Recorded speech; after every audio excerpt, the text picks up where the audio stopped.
Hi everybody, this is Ann Phelim. This is the Ann Phelim Scoop, and this is Mr. Top Cat. We're joined today by Mr. Top Cat. You never know, we could even have Mr. Scaredy Cat, but it is possible. It's very possible. There's a stranger in the room, so I think the likelihood of him emerging is limited.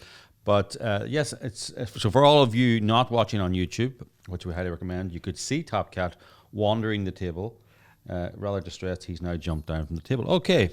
So, in news today, the first thing we wanted to start talking about was Hunter Biden. And I suppose what I want to just say about Hunter Biden is that when I grow up, I want to be Hunter Biden because I would love to get $50,000 a month. And I'd like maybe for you to explain. For a minute. For you to explain. For a minute there, I thought you were going to say so that you could take cocaine with no consequences.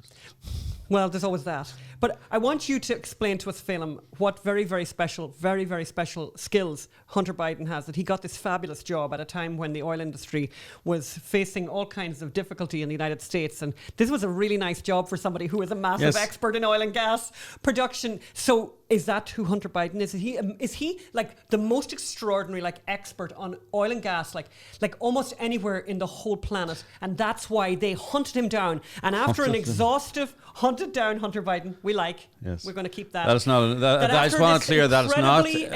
We're not advocating violence on anyone. That's a metaphorical hunting down. No, not the hunt. A recruitment hunting that after down. This incredibly exhaustive process where they interviewed incredible numbers of candidates and really did this massive executive search, they managed to finally find this one guy that they vitally needed to help them as a consultant on their board of the oil company in Ukraine. And that one person, by the most extraordinary accident, happened to be the son of the Vice President of the United States. Am I missing something? And your problem, Anne? So, just a bit of context, which we know actually. It's not many people know this, but we, as you know, we did Frack Nation, and the posters behind the camera here. But we did Frack Nation. For those people who have eyes in the back of their heads, or something. Yes. All right, sweetie. If we had 360. I'm talking to the cat, by the way, just so you know. For those people who are listening and not watching. So, the cat has now decided to rest. To rest. So, give us the context, Phelim. So in 2013, actually, there was a worldwide slump in oil and gas prices, basically because of shale production in the United States. And there was a huge number of people made redundant from the oil and gas industry. And I would imagine among them were highly qualified lawyers who were highly qualified in leases and pipelines, in all aspects of oil and gas, import, export, pre-port, report, deport. On a port, off a port. Ipso facto. Any kind of port. Yes. Exactly. So, and in that context, Hunter Biden, who never had worked in the oil and gas industry before, he'd had a remarkable career actually.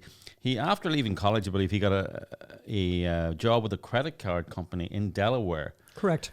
And by an amazing coincidence, his father is a senator for Delaware, and large numbers of credit card Another companies. Incredible coincidence in his career, actually. It's just amazing, actually. Just these things that just happen to happen to Hunter Biden. Then that great conservative Republican, George Bush. Oh, he gave him a job. He gave him a job at Amtrak. on the board of Amtrak. Isn't that nice? The board of Amtrak. You know what? Isn't that just the best? I suppose Amtrak is probably has a lot of diesel trains. Maybe. Diesel is a derivative of oil and gas. Oh, so that's where his expertise is. Yes. I mean, I can honestly see how that is worth $50,000 a month. 50,000. And do you think then, for 50,000 a month, did he go to the office every day in Ukraine? Was he living in Ukraine? So, our friend has just gone to the Ukraine, actually. Our friend has just gone to the Ukraine, by the way. Our friend James has just gone to the Ukraine to teach English. He's a retired anesthesiologist. And it's quite funny because Phelim mentioned it to a Ukrainian friend he has here. I had a Ukrainian. I play soccer because you can obviously see. This is a tangent now. This is almost too much of a tangent. No, it's the Ukraine. But go there, Phelim. So I play soccer and I says, "Hey, you're from the Ukraine, aren't you, Fadim?" And he goes, "Yes." And I went, "Hi, friends, just going to the Ukraine to teach English." And his answer was, this is, by the way, the context is that this conversation is happening in California, and the Ukrainian said, Why? And I was going, Magda Sageda, by the way, bit like Magda Sageda, who came to California and can't understand how anyone could live anywhere else. Yes. So anyway, you think Hunter Biden didn't spend huge amount of time in Ukraine, Phelim. Is that what you're saying? Well, he told me, we've spent a lot of time in Romania in our lives, and the winter gets brutal there, but this is Ukraine, which is further north. Do you know what that makes me think about? And this is a real tangent here, but if you haven't seen Chernobyl, it's very good, and we'll talk about Chernobyl another time, the show Chernobyl that was done by HBO, but the one thing that really struck me about it was it brought me right back to Eastern Europe, where the thing that I always remember about ex-communist countries, they have no colour.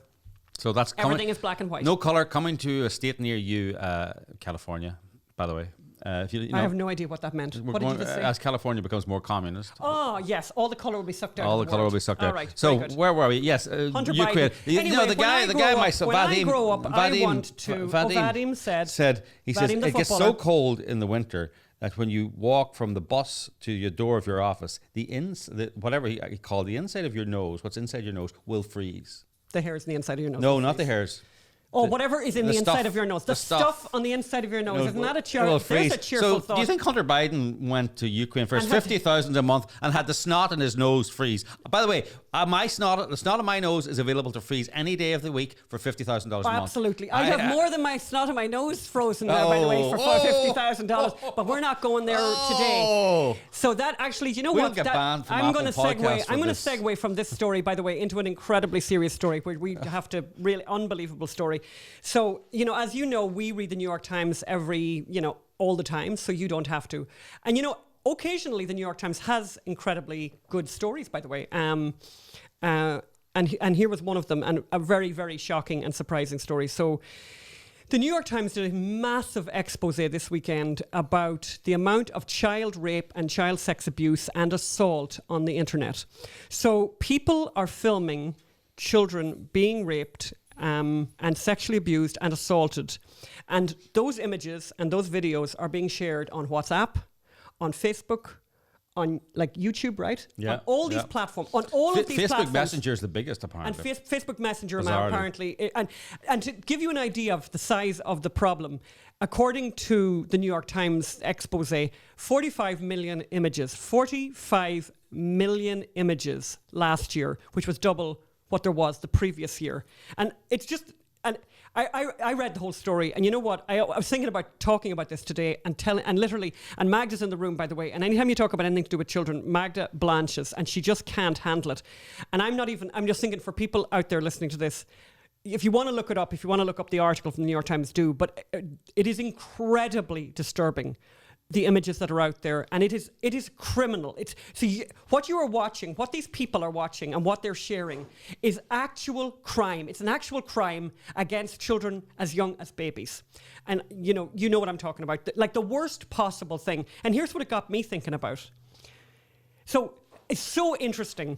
If YouTube, Facebook, WhatsApp, Messenger, if they become aware of one of these images, they are required to report it. Of course, right? And they report it. However, they are not required to look for it. So all these tech companies are facilitating these images being shared, and they are not required to spend any resources looking for these damaging, horrific, diabolical images. And that's what made me think about the fact that there is something that the tech companies seem to be really concerned about, really worried about, and think is something that they should put huge, massive resources into. What is that, Phelim? Well, as you say, and people call it child pornography. And by the way, it's not. It's child rape. It's child rape. It's crimes. It's crimes. Assault, and it's diabolical. But, of course, the tech companies do have priorities. And here's a few quotes from Zuckerberg, Mr. Zuckerberg, who owns Facebook, I believe. What is he worried about, Phelim? He's worried about the 2016 election. He's worried about the 2016 election. And how misinformation and disinformation. Isn't he a lovely guy? And by the way, he's a father. So he's really worried about the 2016 election. So they're devoting millions of dollars, tens of millions, and thousands of people to stop this information. But he says, as a private company, we don't have the tools to make the Russian government stop. Our government is one of the tools that has to apply the pressure to Russia, he said. After 2016, when the government didn't take any action, the signal was sent out to the world that we're open for business. Fundamentally, that they're going to take action. They're going to take action. They're not going to sit by and his VP at Facebook, we're committed to removing hate speech at any time we become aware of it. Over the last 2 months on average, we deleted around 66,000 posts reported as hate speech per week. That's 280,000 a month globally. And then you've got, Jack Dorsey at Twitter, their enforcement system relies on reports. We need to fix it. And he's algorithms. But also, I mean, I was researching it this during the week. We certainly play a big part in distributing news and opinions about what people think's good on in the world. We have a role and responsibility to make sure that people are seeing what they need and can have easy conversations and really get to the truth. They're spending tens of millions, thousands of people are working 24 hours a day to make sure that hunt down misinformation. That an article from Breitbart is labelled properly, that you need to be careful, or an article from the Daily Caller. It's worth mentioning into this context that Lila Rose got deplatformed, that they identified Lila Rose as fake news. The abortion activist. The abortion activist Lila Rose, who is a rock star, by the way, and has done extraordinary things for protecting the unborn. And here's what they did. This is what they're focused on. Yes. They're focused on closing down Lila Rose and making it impossible for people to find the information that she's disseminating, which is very, very accurate. So Facebook. And that's what they're focused on. But they're not worried. They're not at all worried about the fact that they are housing masses and masses amounts of actual sexual assault and battery and rape of babies and small children. And that's not animating them. They're not animated by that. This isn't causing them massive angst. No. Do you know what's making them anxious? Is the fact that Trump is the president. Yes. That's what's really upsetting them. That the election, they wanted to redo the results. They didn't win the election. Yes. That Facebook didn't win the election. The fact that their guy didn't win, their woman didn't win the election. That Hillary Clinton... Facebook, we hate democracy, we heart child rape. Yeah. There Twitter, you go. we hate the 2016 election results. Twitter, we heart child rape. Yeah, that's who they are. I just thought it was an amazing story, and it's incredible, the incuriosity, by the way, of the New York Times reporting this extraordinary story, and not just making that simple point, which is an incredible point, that while this horror, it's very, very hard to find the right words to describe the stories that were contained in the New York Times story. It's really hard to describe it, and I'm not going to go there. If you're going to read it, be very careful. It's not for the faint of heart. It's just like the worst thing you've ever read, and in that context, to realize that actually that all of these social media outlets, that all this internet companies, WhatsApp, all these people, this is not what's worrying them. This is not what's keeping them up at night. What's keeping them up at night is that somebody called Donald Trump, who hasn't broken any laws, who is a law-abiding citizen, who was elected by the vast majority of the electoral colleges in this country in a proper election. That's what's upsetting them. That he's the president.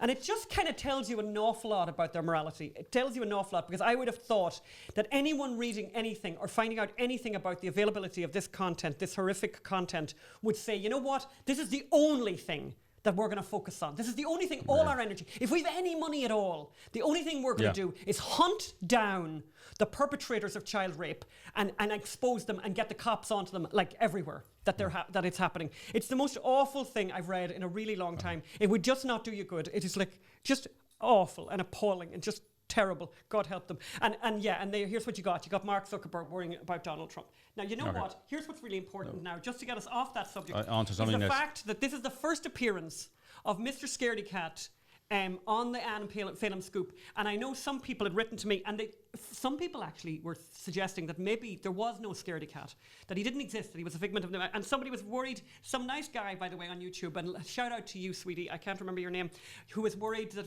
about the history of Mr. Scaredy Cat and what had happened to him. Was he traumatized? And you know what I'd like to say, which is kind of interesting? We have a new person in the room today. We have our lovely Yvonne here today, who is a cat lady. And I think that's how it is that we actually have Mr. Scaredy Cat here today. Let's see if he can... Oh, look at you, sweetie. I hope, Magda, we can see Mr. Scaredy Cat on the camera, because that's really cool.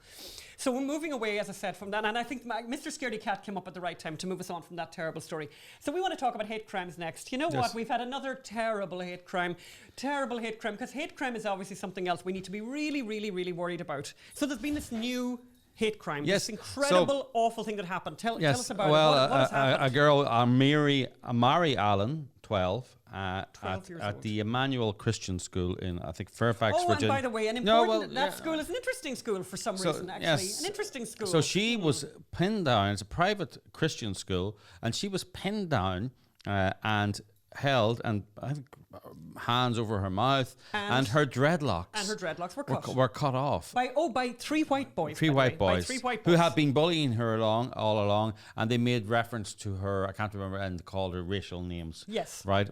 And every outlet ran with this huge story. And of course they loved the fact that Caren Pence, the wife of Vice President Mike Pence, does art classes there. Yeah, teaches part-time there. They loved that. But even if they hadn't that, they still would have run big with it. And there have been 1,000 hoaxes since Trump went in. Can I just say, just a little bit about my husband? The moment that story broke, I have to say, I told Phelim about it, and he said, immediately, by the way, my husband is a journalist to his very toenails. And it's like, you had an immediate, there's something not right here. And look at that scaredy cat. And Mr. Scaredy Cat thinks there's something not right here. This is scaredy cat. But guess what? And what does it turn out?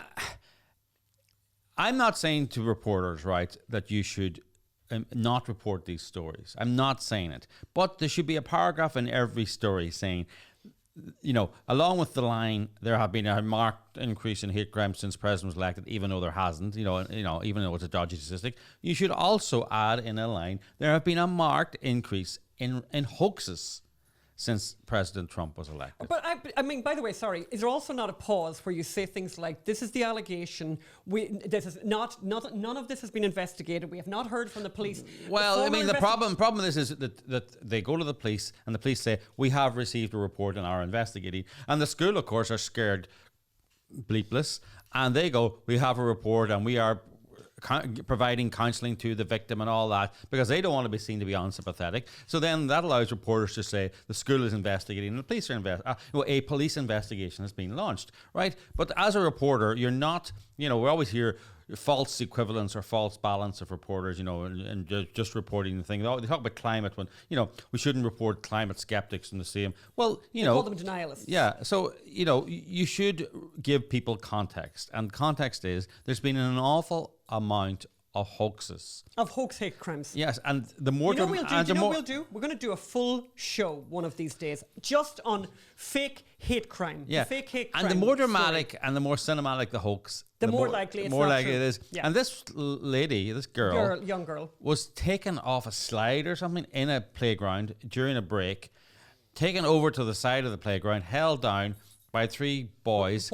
White boys. That every story mentioned was white. And taped her mouth or hand over her mouth and had her dreadlocks cut off. And they're saying not one other student witnessed this, not one member of staff. I mean, what do you think the ratio of staff to pupils at this private, ultra-private, ultra-privileged Christian school is in Fairfax? Not one member of staff, not one camera, not one student saw it. Yeah. No, and the journalist ran it. So anyway, it's incredible. She has now agreed that she has now admitted that it was a fake, there was a hoax. But have a look at these headlines, and we're going to put them up now on the YouTube. Yeah. Have a look at these. The breathless headlines, because they couldn't get, they couldn't have loved the story more. But the headlines are not deceptive. It's not like these are the headlines, and I understand writing a headline is important to attract attention. But there's no skepticism in the stories at all, right? No line, and all it needed was one line. Saying it's not confirmed, it's just allegations at this stage. Or that line, there have been an increase in hate hoaxes. Stop pretending every day is year zero, reporters. You're not living in this context-free world where, this is amazing, I've never heard such a report in all my life. You have heard such reports in all your life, and they've often turned out to be fake and hoaxes. So put that in. Just like that French actor up in Chicago, Jussie Smollett. Right? Yes. I stole that joke from Dave Chappelle. I want fair enough. Right? Yeah, I like borrowed. That. It's an homage to Dave. To Dave Chappelle. Okay, and in other news, Greta Thunberg. We have another story about Greta Thunberg, which can we not talk about Greta Thunberg? If you insult Greta Thunberg, I'm going to ban you from the airwaves. Just let you know. Yeah, that could happen. That's Michael right. Knowles. Extraordinary. Even Fox News wouldn't protect the guy from saying what everyone else is thinking. No, actually saying what her parents. So her parents have released details that she actually has had mental illness, depression, anxiety. It's on her. It's her bio. Her bio is that she is mentally that she has very serious mental illness. And by the way, very serious mental illness. Has depression. She had an eating disorder. She has selective mutism and Asperger's. burgers. I feel like that might be the whole list. I mean, it's a lot, and for her to be used the way she is being used is unbelievable. But despite that, she came over. Of course, the whole thing was. Can I just interrupt? Yes. Top Cat is licking a part of. No, he was licking a part. Can we see that on the camera or not? We can. Okay, that's okay. He's not. He's only. Oh, it's his legs now. Okay. Dear God, Phelim, yes. Seriously. These are animals. Anyway, you're an animal, Top Cat. You're an animal. The latest chapter in the Greta Thurnberg story is that, she came over. Of course, she came over on a yacht, which is of course all of our preferred ways of traveling. Please don't do Rod Stewart, Phelim. And she sailed across, all zero carbon and all that, with three people who then had to fly back and whatever. Wouldn't we all love it? Sure, it'd be great if you had the time, you had the money, and sure, to hell with CO2 emissions. Instead of one flight, it ended up being like 5 or whatever. But then she stuck herself. She's in New York, but she wants to go to Montreal to, more protests or whatever. Who cares about education? Because the world, Scaredy Cat can't the world take is about to end. And into the fray comes the Terminator himself, the Governator. What do they call him? The Governor-nator. I thought it was called the impregnate your maid-nator. Oh God! The impregnator. Stop. Impregnator. Really stop the now. Impregnator. Stop now. The cats are really shocked. So basically, Arnold Schwarzenegger met Greta Thunberg apparently in Austria. Was incredibly, according to himself, was starstruck. Was totally starstruck by her. Really? Was totally starstruck by her. And, she had this problem that she needed to go to Canada and she was in New York and, look, oh my God, what am I going to do? Because obviously flying is just not possible.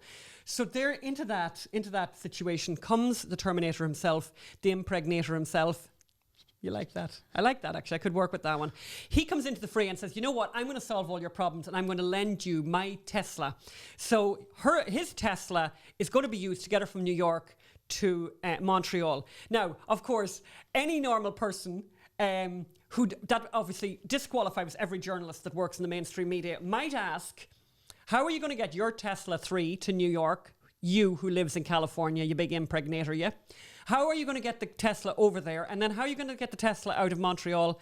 And is it a present or whatever? And then the other question, which I love, by the way, and it's one of my favorite things, is what fuel source is used to power the electricity that powers cars? Because certainly the power source of choice here in California in electric cars is, in the main, really coal. So the coal-fired car that she's going to take on up to California. But electricity comes out of a thing in the wall. I know, and it's so clean. It's just beautiful. It's a beautiful thing. Mm-hmm. So that's the Greta story. And you know what? You know what I'd like to say to you about Greta, Phelim? I don't want to talk about Greta anymore. I don't want to talk about Greta. I don't want to talk about Greta. I find the whole pigtail thing as well, that whole kind of whatever, it's a little disturbing. I find the whole thing very disturbing, actually. It's very disturbing. It's parental abuse, actually. Yeah, she shouldn't be out and about. She should be at home doing her study in her room and be taken care of. And what I find is disturbing about it is that there are certain people now in this world who are you're not allowed to criticize. It's very worrying, that journalists are not allowed to criticize. They are protected species, and it's like. Well, it's very handy. It's very handy, and it might.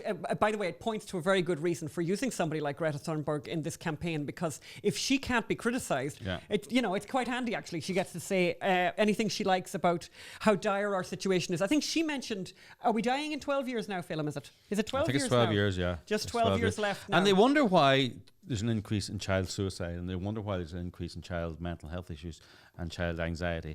And then they tell us that we're all going to die in 12 years' time. Yeah. And it's like, well, why would you? Yeah, I think her line, by the way, when she spoke in Congress was, I want you to panic. Wasn't that it? I want you to panic. And it was all gloom and doom. And she used unbelievably depressing language. And the idea that doesn't have an effect on people. Look at that lovely Mr. Squaredy having a big stretch to himself. Good boy there. For those of you who are listening and not watching, you're not getting to see Mr. Scaredy Cat, who is making his first appearance on the Ann Phelim Scoop today, which is pretty fabulous. He's having a lovely stretch. He's having a lovely stretch. We're moving right along to Crazy California. Yes, and we have two stories from Crazy California. I'm a little bit hamstring here because Top Cat is lying on my pages. He won't even notice. Okay, can I put those there, Top Cat? You just stay there, and it'll be the perfect little. That's all right, sweetie. All right. So where are we now? Yes. We're talking about Crazy California, and we're talking about this fantastic story. I just love this. I just love this. This will tell you everything you need to know about California. So the LAPD have been very, very upset recently, and they've had to open an investigation. They have LAPD, just for everyone who didn't get that, that's the Los Angeles Police Department, have had to open an investigation into this horrific thing that just happened. Yes, it's terrible. Really frightening, incredible, and urgent. An ad for the LAPD appeared on Breitbart. A recruitment ad. A recruitment ad. I don't know what to say. I'm overcome. Say something, Phelim. What are we going to do? An ad for the LAPD happened to appear on the Breitbart site. So clearly, the LAPD has launched an investigation. Has had to launch an investigation. Can you break it down for me, Phelim? Yeah, I can break it down for you. On Sunday, right 10 yards away, behind this house, there was a guy either smoking crack cocaine or methamphetamine. I don't know which, because I'm not a drug user, so I don't really know. But he was there with a flame and a pipe and the whole shebang, smoking in our alleyway behind our house, ranting and raving and smoking drugs. And that's not a priority, though, there's for the LAPD. There's no point in phoning the cops because they will not come to that. Well, they're all busy working out who got the ad onto Breitbart. Yes. Because that's what they need to do. They've got a crack team. They've got their crack detectives working the Breitbart story. Yes. And our dear, dear, dear departed friend, Andrew Breitbart, I would say would get such a laugh out of that. I mean, I think he would enjoy that. But if that's not crazy California for you, well, can we give another crazy California story? Oil. California's foreign oil problem. This is a beautiful, beautiful story. You know, as they say, you couldn't make this stuff up. As some of you know, there's been a recent problem in Saudi Arabia, right? So 5% of the world's oil has been taken offline because the Yemenis who couldn't launch who couldn't boil an egg or something. Couldn't boil an egg. Some kind of have apparently managed to acquire a few cruise missiles and drones from Iran. No, not from Iran. Just acquire them and fire them into Saudi Arabia. Who knows? And taken 5% of the world's oil production offline. Now, because, and we know this... This has affected the whole of America. This has affected the whole of America. Everyone in America knows this. However, but it hasn't really affected them. The price of oil has gone up a few pennies and then dropped back. 10 cents in most parts of the country. And then dropped back in the last few days because of shale, because of the massive shale oil production that has made America basically energy independent. Made America great again. Yes. And shale made America great again. And not dependent on these oil, and not affected by these oil shocks. Everywhere in America except for one place. The state of California. The crazy California. Because a place, by the way, with the Monterey Shale, an incredible opportunity for fracking here in California that is not being fracked. Because, of course... Gas prices are now in California are now $1.40 higher than the average in America and $1.70 higher than in Texas. And that is basically because of tax for one reason, but also it's very important. The reason it was so badly affected by the Saudi attack, or the attack on Saudi Arabia, was because they have decided in the interest of the environment that they would have a special blend of oil. It can only be refined in California or in special places. But of course, they threw all the refineries out because they don't like refineries. So there's a very limited supply of this oil. And the fact that Saudi Arabia is not supplying it means that they need to get it from elsewhere, and that oil is very, very expensive. And so the oil, the petrol, the gas here is $1.70 more than everywhere else in the United States. And for the lovely liberals and progressives, as they call themselves here in California, the price of, as we well know, the price of energy, more affects poor people than any other group. You know, if you're suddenly paying $4.20 or whatever a gallon for petrol, for gas here, you know, as opposed to what you were paying, like a dollar more than you're paying like a few weeks ago, that is going to affect people, particularly people on fixed incomes, people on low incomes. So this is what California's fabulous ideas about energy have done. But the other thing that I think is the you know, they always talk, all the environmentalists, you'll hear them, and they preach this in colleges all the time, unintended consequences. Here's an unintended consequence of California's crazy environmental rules. California buys oil from Saudi Arabia. More so than anybody else. More so than anybody else in the United States. And guess what? You know, what do we know? What is Saudi Arabia famous for other than producing an enormous amount of oil? It's very famous for treating women like shit. By the way, you know, and they've done all this liberalizing. They've just done it. Who did they execute? They executed 170 people, including 6 children. 6 minors. That's who Saudi Arabia is. That's who California is financially supporting. And here's what they've done recently. Rather than the state of Pennsylvania. Rather than the state of... Or, by the way, the Monterey Shale. Rather than fracking here in California and getting all that... And putting the money back into their own... And they can have all these liberal policies then. They can have 30 people smoking crack cocaine or whatever it is in our back alleyway. But no, they want to support Saudi Arabia so that they can... force women into forced marriages, not allow women to travel without their husband's permission or brother's permission. But they have allowed women to drive now. Wow. Not allow women. So women, if they want to leave the country of Saudi Arabia, have to get permission from like their brother, their father, like their uncle, whatever male. Can you imagine? Just for anyone listening, think about that awful male in your life who would have the permission to decide whether or not you would go anywhere ever, basically, and whether you could drive a car, any of that. It's unbelievable. And by the way, if you end up in prison, by the way, as a woman in Saudi Arabia, you only get out when one of your male relatives says it's okay.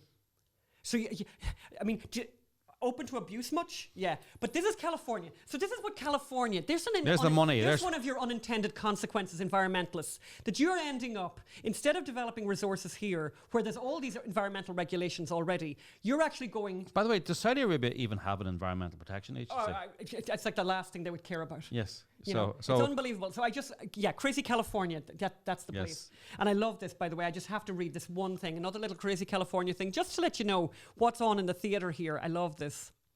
Yeah, there's a play on here called A Kid Like Jake. It's an LA Times recommended. LA Times recommended play. We'll go and see it, actually. A Kid Like Jake. Oh, I don't know. A mother and father try to figure out what's best for their gender non-conforming 4-year-old. In this drama at the Pasadena Playhouse. You know that beautiful Pasadena Playhouse, by the way. Tickets are $34, $40, whatever. Yeah, they're gender non-conforming 4-year-old. I know what I do. You know what that's called, by the way, in Ireland? You know what that was called back in the day? Boldness. Bold. A bold 4-year-old. By the way, that's just... we're kind of joking here, but that's child abuse. Okay, continuing on the arts section, we're going to come to the movie, the movie section. God, the movie of but the actually, week. first of all, I want to talk about Elizabeth Banks. Oh, dude, talk about Elizabeth Where is Banks. that? So anyway, did I put it in? I put it in here somewhere. Elizabeth Banks the actress is directing the new Charlie's Angels reboot, and. You know what she thought was really important? Because she went right out on a limb here. Because you know what? She's all about the women. She's all about empowerment.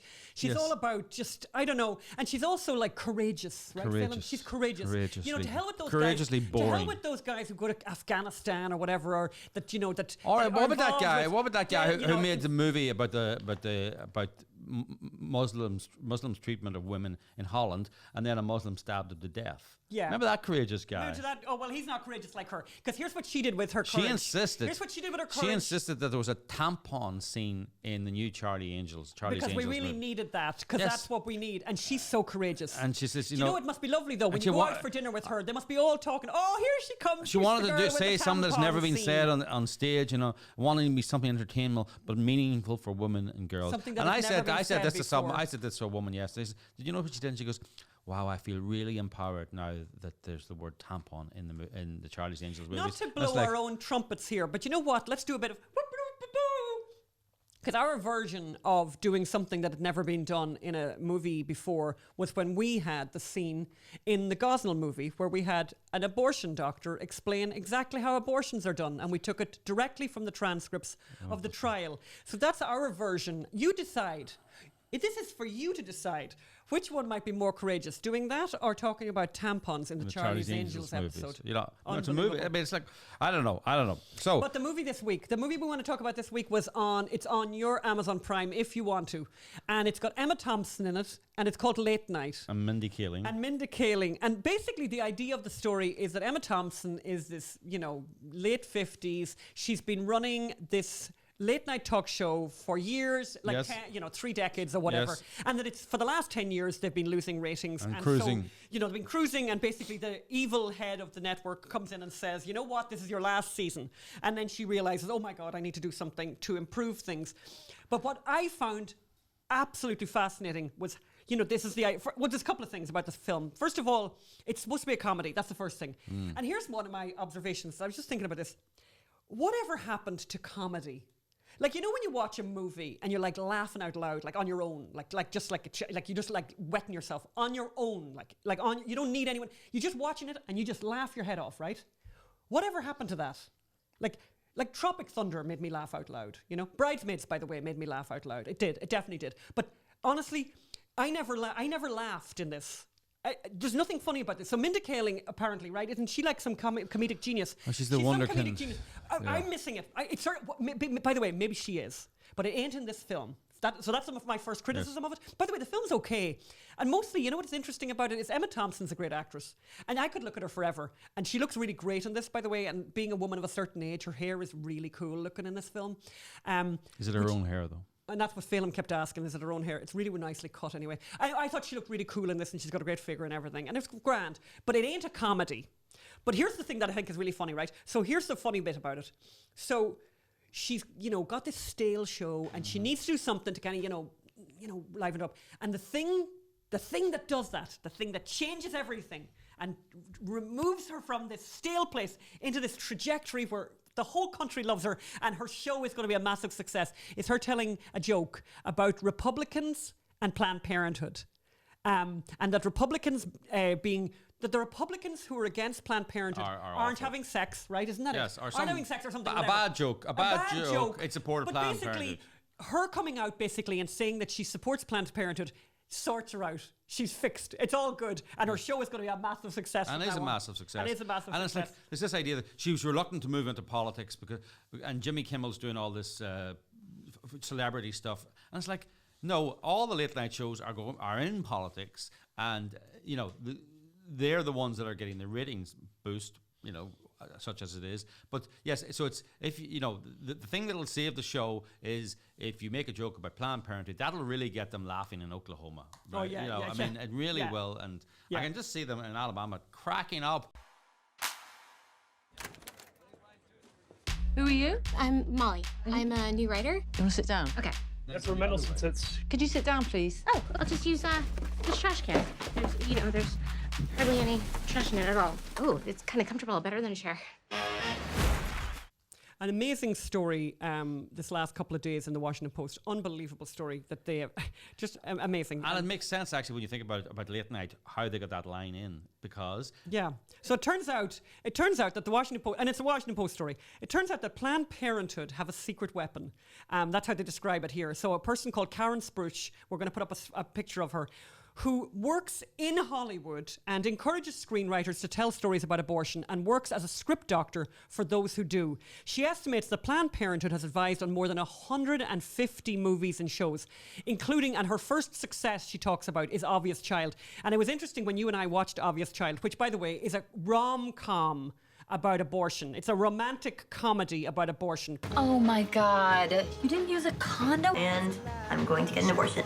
Put all those words in the same sentence together. And had massive publicity. And had massive publicity. Every late night talk show host had, what's her name? Jenny Slate on their show. The star. You know, but we got... And we did better than Obvious Child. The Gosnell movie did better than Obvious Child. But basically, interesting, the University of California at San Francisco, anyways, you know, they ask a sociologist to talk about this development of Planned Parenthood having someone working in Hollywood with producers, with directors. Yeah. And what she says is, the potential of popular culture, and particularly television, is that it doesn't need to wait for policy progress to happen. It's an area where you can continue to work no matter who's in the Supreme Court. So they take this stuff very seriously. Here's my question. And you know, again, I think we should, by the way, start almost a feature on this show called Incurious Journalism. You know, every incurious... So there's a really long story here on this Planned Parenthood thing, and on this woman working for Planned Parenthood in Hollywood working with screenwriters. Here's a question that I think would occur to any regular person. Do they get money? Do they give money to the productions? Because I can tell you one thing. Or the other way around. Do the productions give money to Planned Parenthood? By the way, I just think the money question could have been asked, particularly when in Hollywood, we've just made a movie and it's all about money. And I'd love to know, is there any money going any direction? And by the way, this incurious journalist... The incurious journalist wrote for the Washington Post. And by the way, she did interview us for this job, for this actual article, but we get fair enough, she put in the one line about the fact that when our DVD of Gosnell came out, it was the #1 DVD selling on Amazon ahead ahead of A Star Is Born and Bohemian Rhapsody. But that's all the mention that we got on the whole story. But I just think it's the most extraordinary story. And here's my question. What would happen if the oil and gas business, like ExxonMobil, if ExxonMobil paid someone to work with script writers, to go around talking to script writers, trying to get oil and gas spoken about nicely? What about that? What about that as an idea? Maybe every industry should be doing it. But anyway, I just think it's an incredible story. And we've thrown up, and if we have time, we will show the trailer of Obvious Child. But I think we might have time today. Time because we have some breaking news story. Oh yeah, we have breaking news. This is incredible. This has literally just happened. So I'm going to Oklahoma next week, to Oklahoma State University in Stillwater. And anybody out there in Oklahoma, please come along. We'll put up all the information on the Ann Phelim Scoop Facebook page, so you can work out what time. But I've just gotten this from the organizer, one of the guys here at the Institute for the Study of Free Enterprise in Stillwater. Lastly, he says, I've been informed, he's let people know, whatever, that both the large format signs that we posted on campus yesterday announcing the event were vandalised last night. A police report has been filed, and the OSU Police Department will provide visible presence at the start of the evening event and at various times throughout the event as a precautionary measure. And he says this is the first time we have experienced any vandalism. We have never experienced any protests, and we also heard somebody else sent us a text again from the college thing that they wrote "fascist" over the signs and kick the signs in. So can I just say it's my first time being called a fascist, but it is a little bit scary. And by the way, if any of you are out there in Oklahoma and want to come along next week, as I said, we're going to post that. Magda, could you shout out what night that's on? What night am I going to be there? She's going to quickly. All right. You know what? By the end of it, pardon. On the 10th. So I'm going to be there on the 10th, on the night of the 10th. And I meet a real-life Irish fascist. Meet a real-life Irish fascist. Not many of them are very, very endangered species, because the Irish fascism movement was going great until they all went to the pub, and then... Yeah, that's always what happens to fascism, in Ireland. So basically, you're meeting an Irish fascist, and the theme of my speech that night is capitalism, a love story, and I really would love to see you there. So what else is happening, Phelim? Next week's a big week. Obviously, I'm going to Oklahoma, and now as an Irish fascist. But also next week, we have the Lovebirds. The Lovebirds are going to be released on Monday. The Lovebirds are going to be released on Monday. FBI Lovebirds starring... FBI Lovebirds undercovers, the text message of Peter Strzok and Lisa Page, starring Dean Cain, Christy Swanson.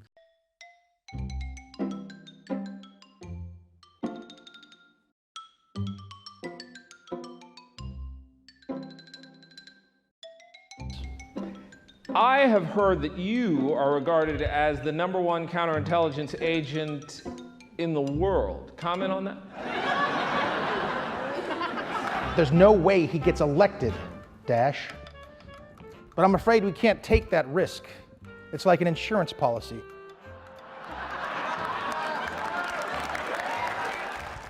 It's hilarious. We've released the trailer last week. You can get that on YouTube and other great places.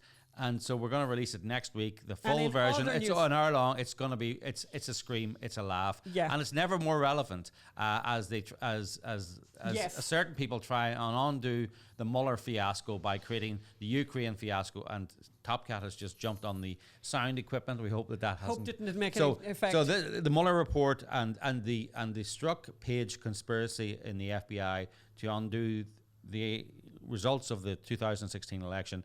It's never been more relevant. You'll see just what went on behind the closed doors, and it is shocking and it is hilarious, but mostly it's in other news, shocking. and in other news, it's unbelievable. We've got a lot of news at the end of this show, but in other news, Phelim and I tomorrow will be in San Francisco to cover the trial, the David Daleiden trial. So David Daleiden, as you will remember, the Center for Medical Progress, is a rock star, a hero to this. He did the undercover Planned Parenthood videos. He exposed the fact that Planned Parenthood are selling baby parts. It is an unbelievable story.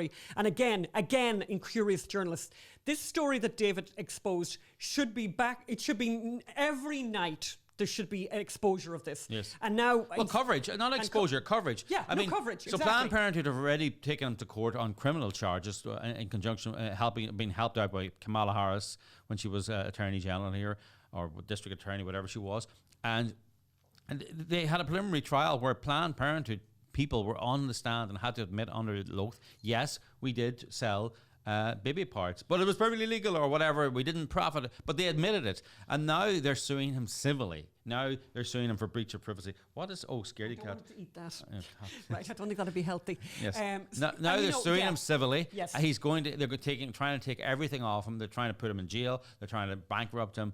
So why wouldn't, if they believe, as let's say David made up these videos or doctored them, wouldn't the media be interested in exposing that? And the reason they're not covering this is because they know it's true. Yes. When journalists are incurious or not covering something, that's when you know the story is true.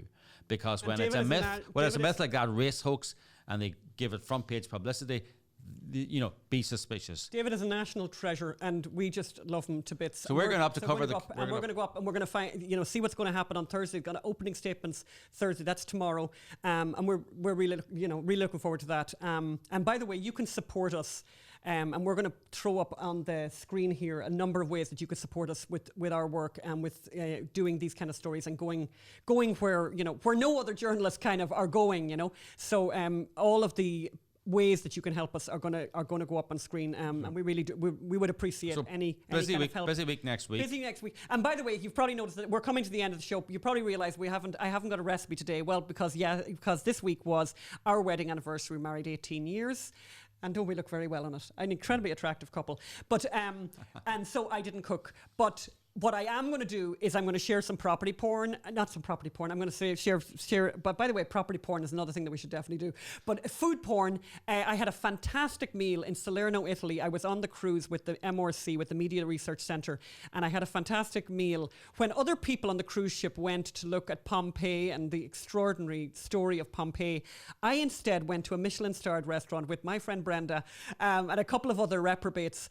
And I'm going to throw up a few of those photographs of what an incredible. It's art. It's food as art, and well worth having a look at. It's my little bit of food porn for you in the absence of having a recipe. I make a caprese salad, but wait till you see the way the caprese salad was made by the people in the Michelin-starred restaurant. These people are artists. So that's it from Phelim and I for today. It was there was a lot. We had an awful lot. And we had the first appearance of Scaredy Cat. And we've had the first appearance. It's been a big day. First appearance of Scaredy Cat. We have Yvonne in the room. We have a lot of news, and even threats. Don't forget, you can follow us on Facebook. On Facebook at the Ann Phelim Scoop, Instagram at AP_Scoop, and Twitter. On Twitter at AP_Scoop, and everywhere. And then you can get the podcast everywhere where good podcasts are. Yes. And on YouTube. But did I tell you, at our previous place we used to live, the guy who lived downstairs was the guy who invented the word podcast. I know that. Yes. The last place we lived, the guy who invented the word podcast lived downstairs. Look at us. You see, It was all meant to be. I want to go up and put one of those plaques on the side of the wall, Oh yeah, like lived we do in Ireland. Lived here between James Joyce lived here. Between 2000. Thank you so much. Look forward to seeing you next week. Take care. You. Bye. All the best. Bye.